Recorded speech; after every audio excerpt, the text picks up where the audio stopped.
Copper is one of the most widely used metals in the world, and the first metal ever mastered by humanity. Its story runs parallel to the rise of civilization itself, dating back roughly 5,000 years before Christ, when it was first shaped into tools, weapons, and everyday objects. Today, around 25 million tons of copper are produced worldwide every year. But have you ever wondered where copper actually comes from and how it's extracted from the earth? Today, we're tracing every step of that remarkable process, from mining and extraction through refining, all the way to the transformation of copper into the essential components that power modern industry. Stay with me until the end, because what you're about to discover will change the way you look at this metal that surrounds you in absolutely everything. Right here on Stories Behind Everything. Modern civilization simply wouldn't function without copper. This metal is present in nearly every aspect of our daily lives, from motors and heating systems to the electrical cables that deliver power to entire cities. Copper is one of the best conductors of electricity and heat known to science. It also boasts high corrosion resistance, and it's extraordinarily flexible and malleable, capable of being shaped into wires, sheets, and highly complex components. Perhaps most impressively, copper can be recycled indefinitely without losing its properties, making it one of the most strategically important metals for both industry and the long-term sustainability of our planet. Copper is found across the Earth's surface, primarily in sedimentary rock formations. Extracting it is a complex, multi-stage process. Everything begins with identifying areas with potential for copper ore deposits. Specialized teams carry out detailed geological surveys, analyze soil samples, and use advanced prospecting techniques to locate regions where copper is present in concentrations that make mining economically viable. Once a deposit is identified, drilling begins to obtain more detailed samples. Heavy-duty equipment bores strategic holes into the rock mass, known as blast holes, following patterns precisely defined by mining engineers. Industrial explosives are then placed inside these holes. The types used vary depending on the geological characteristics of the site, but they're generally nitrate-based compounds developed specifically for mining applications. After insertion, the holes are filled with an inert material called stemming, which helps contain the explosion, directing its energy into the rock and ensuring a more efficient, controlled fragmentation. The detonation is executed according to a rigorously planned sequence that accounts for factors like safety, energy efficiency, vibration control, and the ideal size of the resulting fragments. This controlled blast breaks the rock into smaller pieces, making it easier to load, transport, and process the ore in the stages that follow. The fragmented rock is loaded onto off-highway haul trucks, enormous vehicles engineered to operate under extreme conditions, capable of carrying over 440 tons of material in a single trip. On average, it takes roughly 200 tons of rock to produce just 1 ton of copper, equivalent to about 11 to 13 pounds of copper per ton of extracted material. Loading is carried out by large hydraulic excavators that scoop up the fragmented rock and deposit it directly into the truck beds.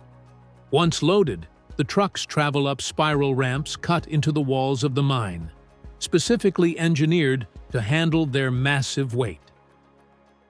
Rock fragments with low copper concentrations that don't justify the cost of processing are separated and directed to waste areas known as waste rock dumps.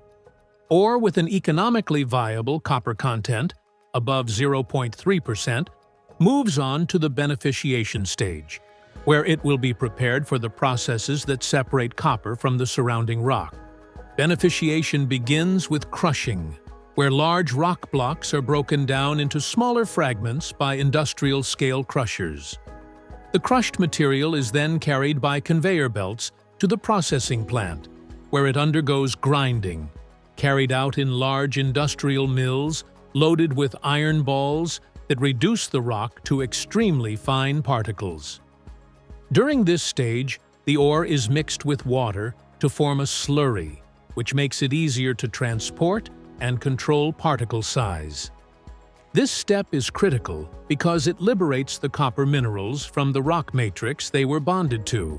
After grinding, the ore moves to the concentration stage, where copper is effectively separated from the other minerals through a process called flotation. Specific chemical reagents are added to the slurry to make the copper particles hydrophobic, causing them to attach to air bubbles injected into the tanks. These particles rise to the surface and form a copper-rich froth that is skimmed off and collected.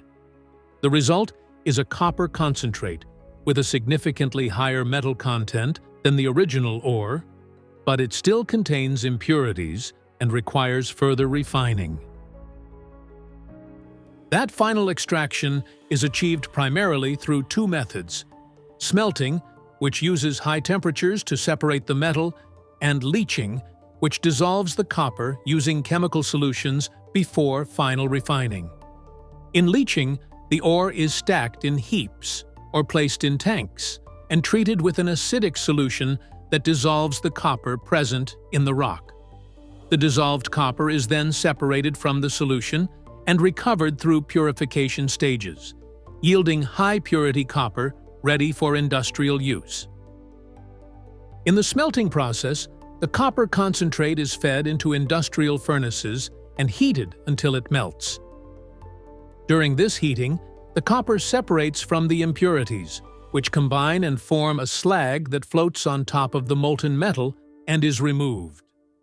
The resulting liquid copper, known as blister copper, with a purity of around 98% to 99%, is poured into molds to form thick metal slabs called anodes, each weighing approximately 500 pounds. These anodes then move on to electrorefining. In this process, the copper anodes are submerged in an electrolytic solution and subjected to an electrical current. The copper slowly dissolves and redeposits onto other plates, building up a new layer of metal with a purity exceeding 99.9%, ready to be used in the manufacture of electrical wiring, electronic components, and a vast range of industrial products. When the high-purity copper plates arrive at manufacturing facilities, they're heated in industrial furnaces until they become liquid metal. This molten copper is then fed into continuous casting systems, where it's shaped into bars, billets, or rods that will serve as raw material for countless applications, from electrical wiring and tubing to precision-engineered components for virtually every sector of modern industry. Thank you for watching. If you have suggestions for our next video, share them in the comments below. Don't forget to like, subscribe, and stay tuned for more stories through Stories Behind Everything.